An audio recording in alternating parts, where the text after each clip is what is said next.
Earlier this week, I was reading an article called "The Way of Jesus in a Divided Nation." Kristen Johnson wrote, "In recent decades, we have seen the increasing politicization of the U.S. In reality, U.S. culture is made up of a number of different institutions. But politics has come to take up more and more space in our collective life. Among other things, this means it has become increasingly difficult to imagine our public life, as well as solutions to social and public issues, in non-political terms. Alongside the politicization of U.S. society, we have seen a rise in a particular mode of political engagement shared by all political perspectives. The term culture wars speaks to this mode, marked as it is by a sense of embattlement, a call to fight for what is right, and a competition among factions, with the goal being to dominate rather than to persuade. We look around at the world we live in. We can see the division in our country, let alone the divisions we see going on all over the world. It isn't just religion that divides us. Divisions are happening due to race, ethnicity, economic status, politics, culture. The list goes on. We continue to divide among our own people. I am a follower of Jesus Christ. I claim that over calling myself a Christian because I have found it significantly easier to hide behind the term of Christian.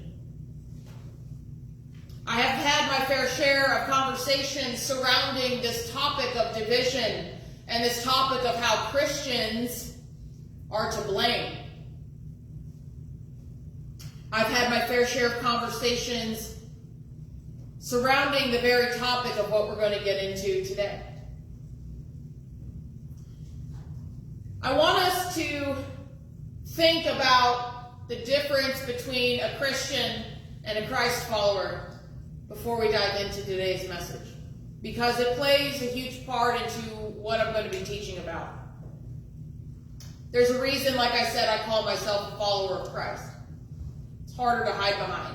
When I think about Christ follower versus Christianity, I think about it through the lens of sports.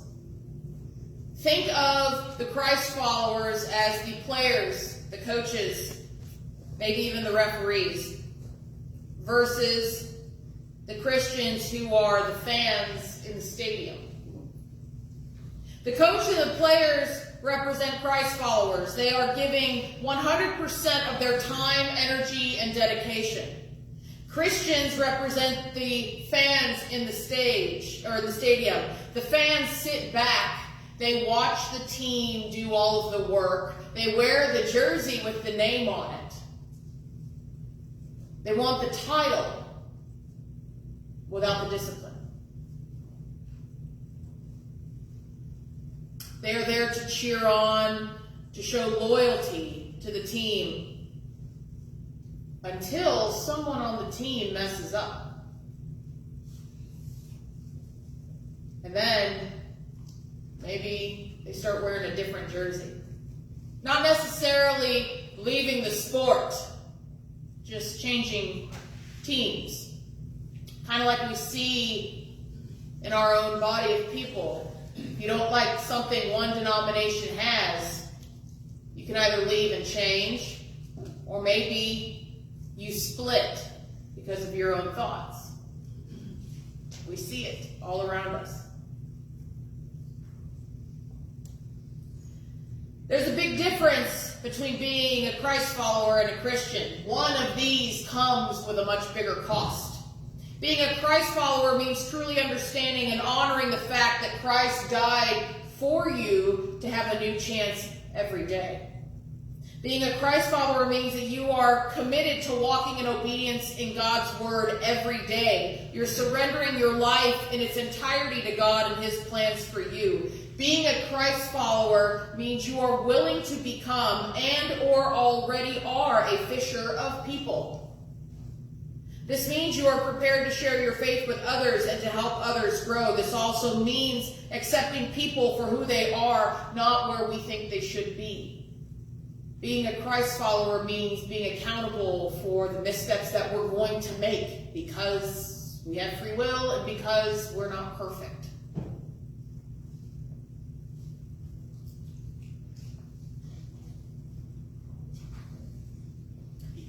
It might seem like a heavy start to a very simple and short parable.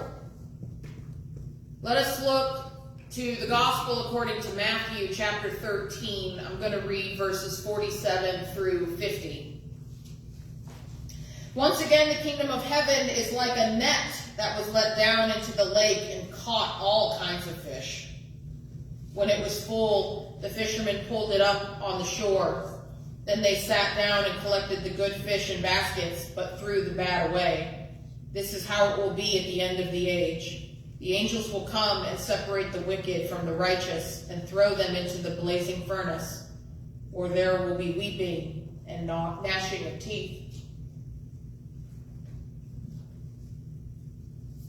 We hear for the third time in a row in the Gospel of Matthew, in this one little section in Matthew 13, this is the third time that Jesus begins by saying the kingdom of heaven is like. Jesus is trying to illustrate to his followers, to those who are listening, giving them an idea of what it is going to be in the kingdom of heaven, which is funny because this morning in the adult Sunday school, we talked about what the new heaven will look like when we were reading Revelation 21.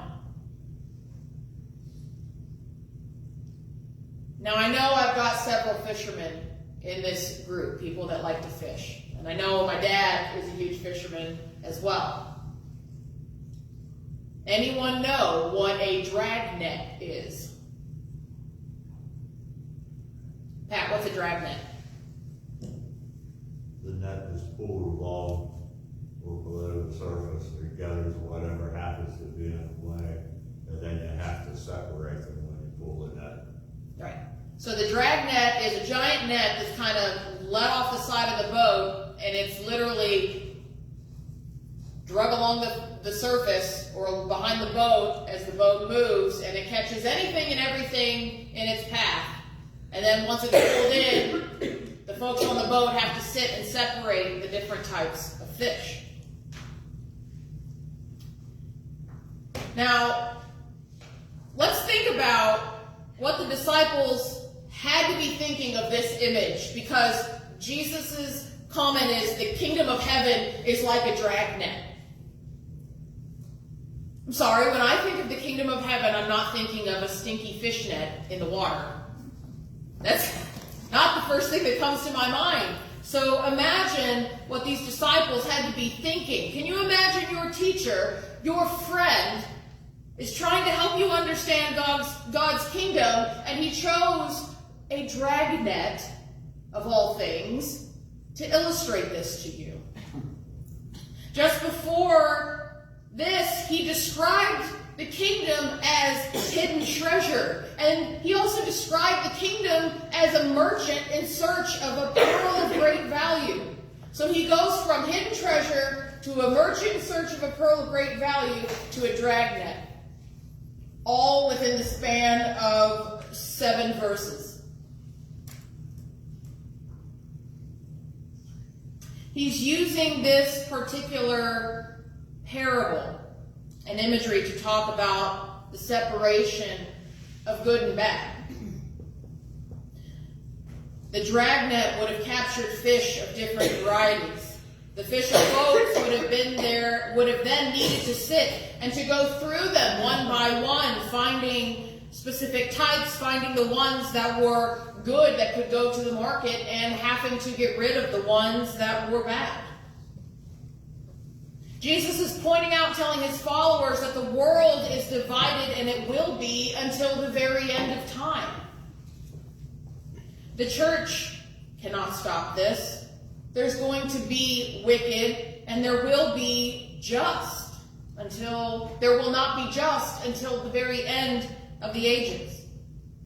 Isn't it interesting how history continues to show how it repeats itself? It never changes. That's the fault of the free will side that we were created with.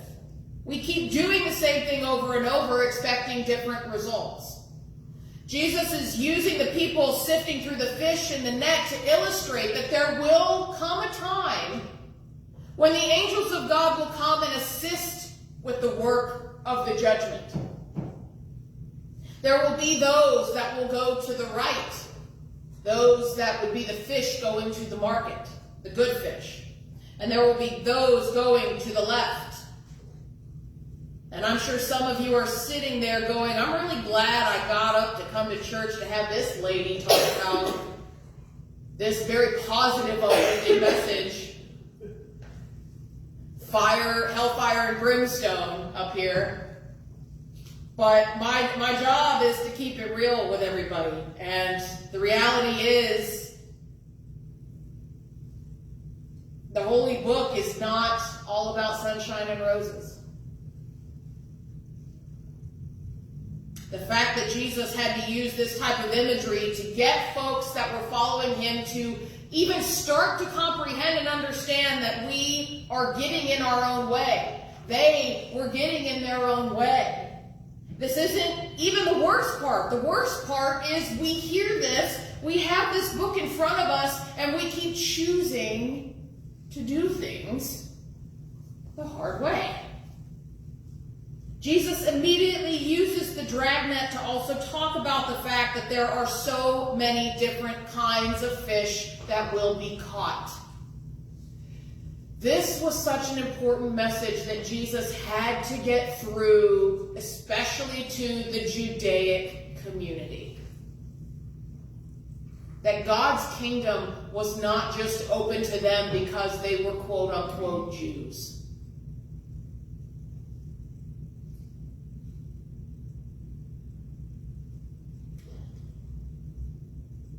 I want to talk about what a dragnet is for those of us who are Christ followers today. Obviously, I'd get arrested if I walked down the street, threw a net over random people, and drug them to church. Although, that would be a great wake-up call to a whole lot of people. Not the worst idea I've ever come up with. But I won't do it, I promise. It may seem like a great way to get their attention. Doesn't mean I can actually do it. What do the different types of fishes look like when we think of our community as a community inside the dragnet? It means people aren't going to look alike, think alike, believe alike. Might have different politics. Might have a different way of outwardly expressing themselves. And it might include people that you might be afraid of. We aren't the ones that get to judge just because Jesus used some word poetry in his teachings saying that there were people on the boat sifting through the dragnet choosing what fishes can go to the market and what not. That didn't mean literal people on earth get to do that job for him. That's his angels, that's his realm. We aren't the judges. I want you all to think about different situations in your life where you know you have been the receiver of judgment from someone that barely knew you. Maybe it's because you looked a certain way. Maybe it's because you went to a certain church or a certain school. Maybe it's because you were from a certain family. Maybe it's because you acted a certain way. How did it feel? Was it hurtful? Was it painful? Was it disappointing? What if I asked you to be honest with yourself and think about others that you have prematurely judged? Perhaps those that might have a bunch of tattoos and piercings and odd hair or clothes or listen to a different type of music. Those that you know may have had a difficult past. How about those that might be of a different orientation than you? We, being the universal church, wonder why our numbers keep falling every Sunday. We as the universal church keep wondering and asking, even out loud, why we can't seem to come together as a group.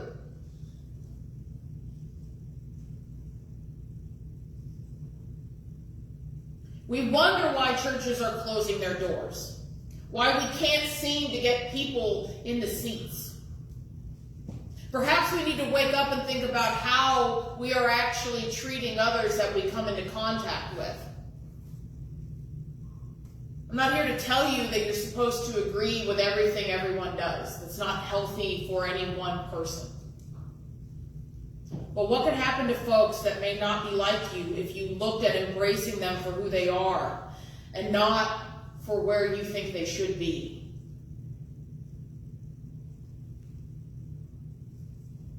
What could happen to folks that may not be like you if you embrace them for where they are instead of picking them from the net and discarding them because they don't fit your criteria? As human beings, it's easy to forget that the way we act gets passed down to each generation. God did not design us with judgment, with hate. It's something that we teach. We pass it down. And then it keeps getting passed down until someone somewhere chooses to break the cycle. I can tell you honestly that I have been part of both groups. I have judged others and have worked hard to change that mindset. And yes, it is an everyday battle and an everyday struggle. Because I know what it's like. I know what it's like to have someone look at me even right now and say, a brethren pastor with tattoos. That's interesting. Because I've heard that in the last less than 2 years, probably at least a dozen times. I know what it's like when I felt safe to put fun colors in my hair because I was a youth pastor and the kids got to choose what I would do with my hair because it didn't bother me, it didn't hurt me, it didn't hurt anybody else. But there were adults in the church that I worked for that said you should be a little more professional.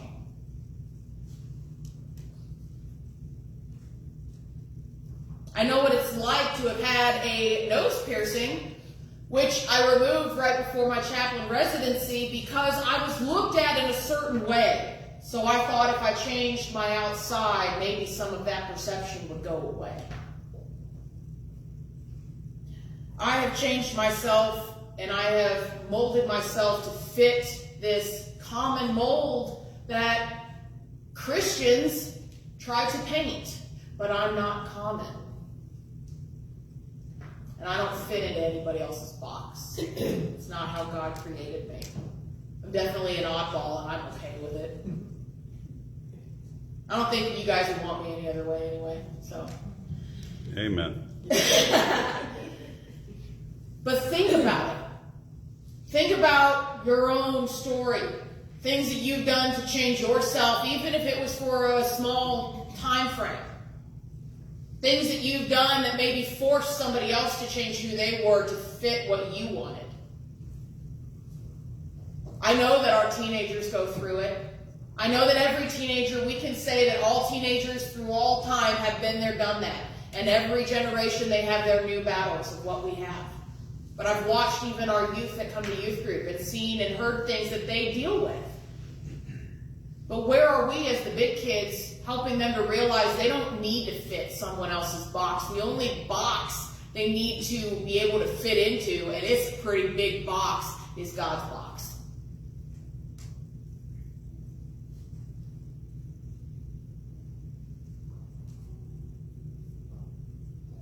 I'm sure some of you are in similar situations with these kids, or with what I just described that I've been through. And guess what? There's an old saying that says we're all in the same boat. Except I came across a thought from an individual that makes a lot more sense to me, and it gave me an aha moment this week, and I couldn't believe that it came across this week when I was writing this message about a Dragnet. But he said, we're not all in the same boat. We are all in the same storm. Some of us might be on super yachts, some of us might be in a paddle boat, some of us might be down to our last oar. We're in the same storm, but not everybody's in the exact same boat. Jesus spent his ministry walking with people and trying to get people to understand that the Judaic tradition claimed to be perfect, claimed to stay away from things that were unclean. Jesus didn't want that to continue. Because what does that do other than cause division? How are we supposed to introduce people to our God if we don't realize that we are, in our efforts to be the perfect Christ follower, we are imperfect? And it's the imperfection in us that God finds beautiful, because it is that imperfection that makes us strive for a better relationship with God. Jesus didn't just talk to and perform miracles for the Jews. He went out and he took in the Gentiles, the Samaritans, the Canaanites, etc. He was willing to welcome and allow anyone to experience God through him. With all of that in mind, I want you to ask yourself something. Are you going to be a follower of Christ, putting in your effort to focus on the plan God has for you, on the gifts that God has given to you, giving him your time, your dedication, and loving people the way that he sent his son to demonstrate how we are to love?